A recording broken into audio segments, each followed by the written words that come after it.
It seems like when it comes to this ending, which I call the ultimate ending, and this ending, which I call the Old Frankton ending, these are both considered to be unused. But I believe this to not be the case. Combat Lobster put out a video featuring a bunch of the game's unused content, with the ultimate ending included. We already know from X Studios that there's a secret third ending which hasn't yet been found, and hey, there's this whole ending that's in the game's files. It's likely they're one and the same, right? So what made Combat Lobster portray this as cut content? It comes from a Variety article titled, "In the Wake of Their Mother's Death, How Two Brothers Rebuilt Their Video Game." In it, it mentions that the brothers say they rebuilt roughly a quarter of YIIK, including a total rewrite of the game's ending. So it makes sense if this ending was the original ending, right? Well, Andrew Allenson on Discord clarified much later that there is no original ending to YIIK. This is a false narrative about the development and meaning of the game.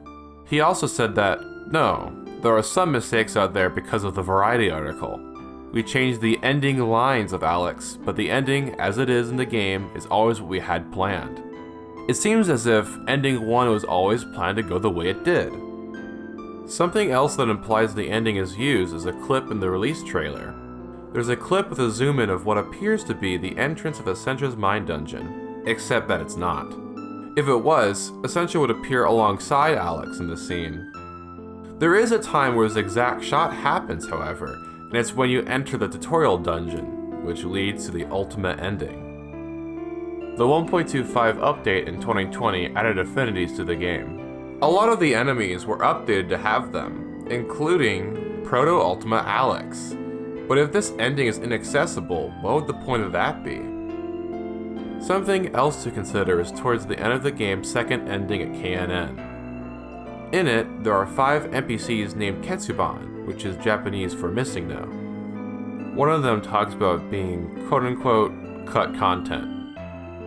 Another talks about how they were once going to be important, that they were supposed to be deleted. The Onism post you get before visiting KNN, Unseen 32 and Better Endings, references Unseen 64 with its title. Unseen 64 being a site which documents cancelled video games, as well as the betas for some. So while I believe the ultimate ending is actually accessible in-game, in terms of the game's universe, it is cut content that you can somehow actually explore without data mining.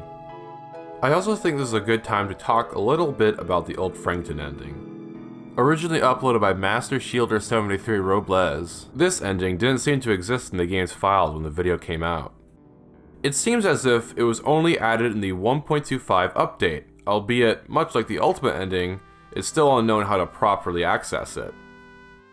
The original video was eventually taken down, and later re-uploaded by City Dreamer, though they also seem to call it unused.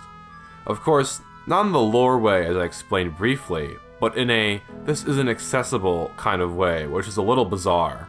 There's no real evidence to show that it's an unused ending, especially when, like I said, X Studios has talked about a hidden ending existing for a while. Who's to say they wouldn't add another hidden ending? I'm hoping this clears up a bit of the confusion surrounding the nature of these endings.